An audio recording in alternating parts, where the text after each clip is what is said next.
Welcome to this demo of the DashJoin low-code development platform. In this demo, we will write an application from scratch. The only assumption is that you have an existing SQL database containing ITSM, so IT service management information about tickets, applications, and hosts. So let's get started using Docker. So on this repository website, you can just copy this command and paste it into your shell. This fires up a container. The container launches the DashJoin platform, and it also clones the demo application from this URL that we're looking at. So on localhost 8080, you can log in, and the username is admin, and the password that's also set from the Docker command line using an environment variable is DJ. Okay, so you can see that the application is completely empty. So let's get started and connect the database. So we select a SQL database. It's ITSM. It's a SQLite database. And the name of the database is itsm.db. So we connect the database, and the platform immediately scans the schema and displays all of the tables that are available. We get a couple of things for free. For instance, a page where we can see all of the table content. And we also get forms where we can enter new data. So for instance, here, let's say test tickets created on today, and here you can see that the user field is a foreign key reference to the user table, and we even get autocomplete for free. So we can make sure that referential integrity is preserved.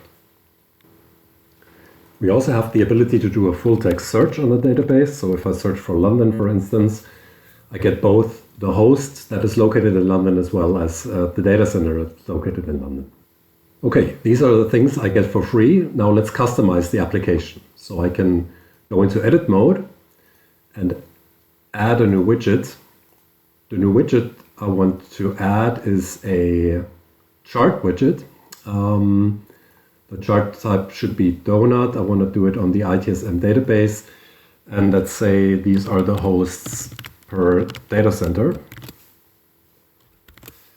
And let me assemble a query to do this. So I can go into the graphical query editor. Let's start with the hosts. I get all of the different join options. In this case, I actually just need the data center location. This guy we can delete, and let's say we group by data center and fix the order. Now that looks good. Say OK, save the query, and save the dashboard here. And now with a few clicks we added this chart, and also note that we can immediately hyperlink from the chart onto this page. Now this page looks a bit bare, so let's add another widget here, and let's add a map widget.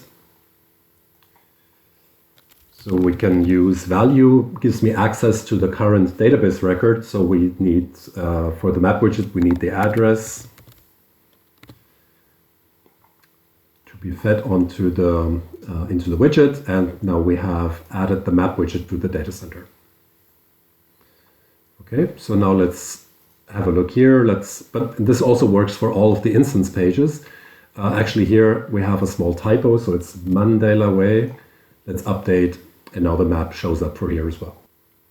Okay, so now we looked at how we can customize the display of existing information.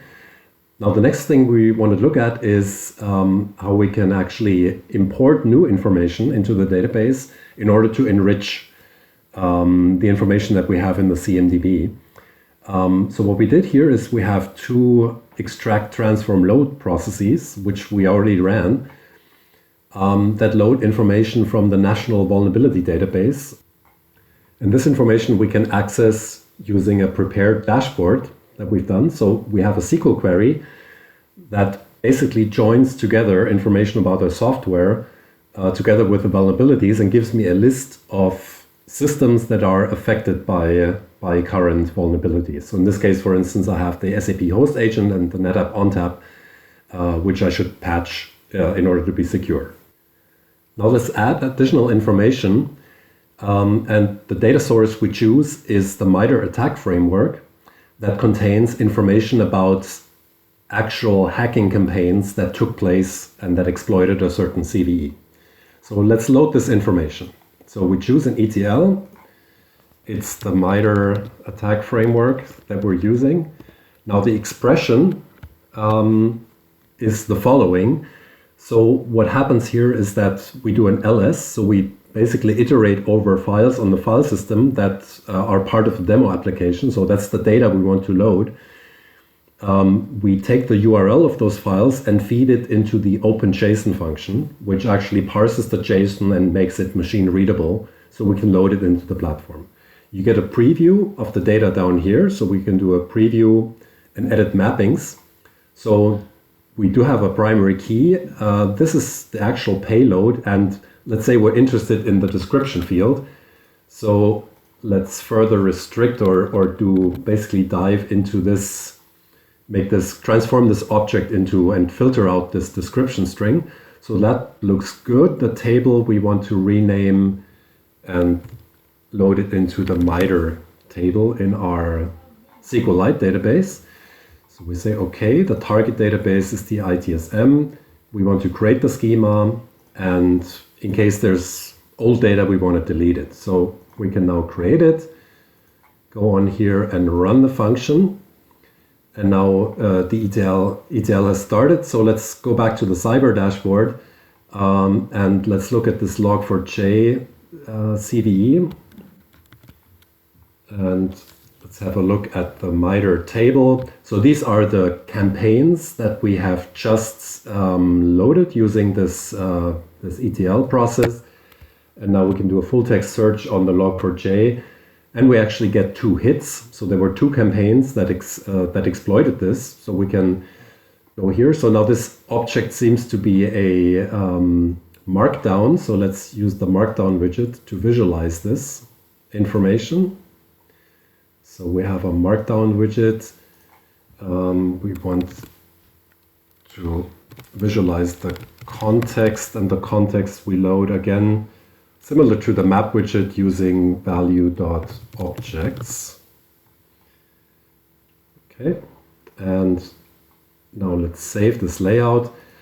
And now we have the information. So from the cyber dashboard that tells us that a certain piece of software in our data center was affected by this log4j vulnerability, I can now search the campaigns and find out that, this campaign here, we have a hyperlink directly into the MITRE attack framework, and we can find out what happened in this campaign, who was the hacker, etc.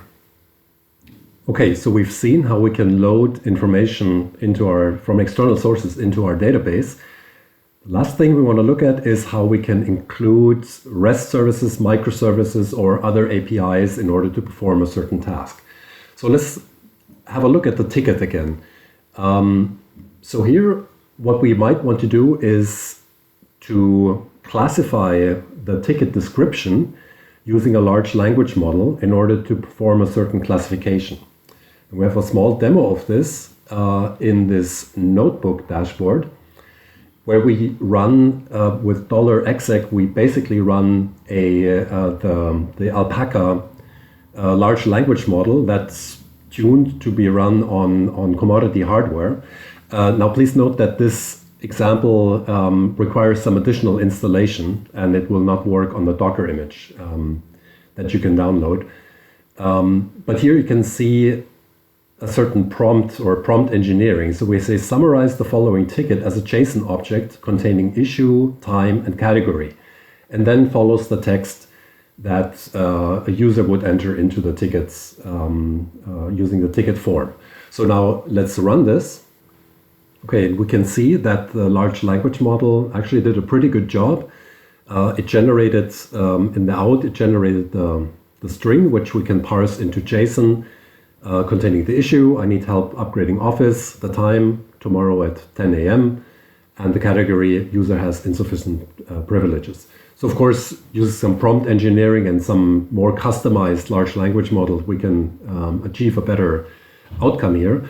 But basically what we would like to do is to include this categorization into an ETL process that classifies incoming tickets and provides us with additional metadata that we can then use to filter the tickets or maybe even send answers automatically.